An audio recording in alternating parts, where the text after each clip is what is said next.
Boris Johnson, though. Well, Peter Hitchens, he's always unnerved the Tory leadership, George Osborne and David Cameron. They've never been quite sure what he will do. Do you think he could upset what at the moment looks to many like a coronation of George Osborne? Anything could happen. We're entering a period when we could actually...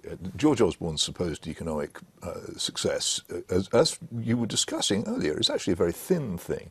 The deficit, which he claims to have under control, is not under control at all.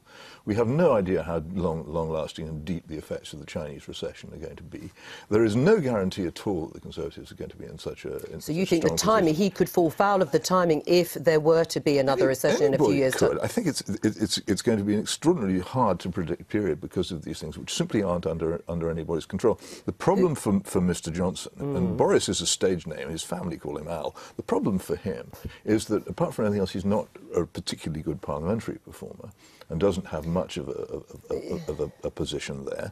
And also because people are, I think, beginning to realise that he doesn't really stand for anything very much at all. It's quite enjoyable. The first 4 or 5 times you hear those jokes, it's quite enjoyable. But he's still the darling, isn't he? What is there here? He's still the darling, as some people say, of the Conservative Party. And whether or not you're right about whether he stands for anything, he was able to win convincingly in London, in what is broadly a Labour city.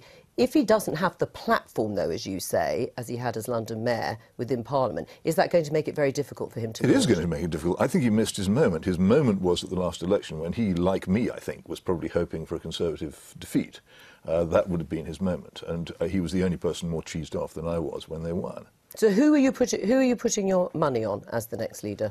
I simply don't know. It's not. I do put money on political bets, but at the moment, I think the thing that we have to bear in mind when making any political predictions is the huge unpredictability of the economy, and the things which that could make happen, including a resurgence in the strength of the Labour Party, are almost limitless. And I think the government's about to run into very big trouble over the tax credits problem. Do you think much bigger trouble than they realise when people get the letters? Right. Well, David Davis compared it to a poll tax. Do you think it could be as big as that? If someone as knowledgeable about the system as Frank Field reckons that it's going to cause them big trouble, I think they should be worried. I think they are worried, actually. I think they probably are trying to think of a way of getting out of it. Do you think they will soften it?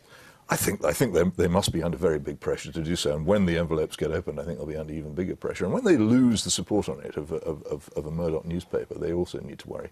Yes, the campaign by the Sun may hit home. Yeah. All right.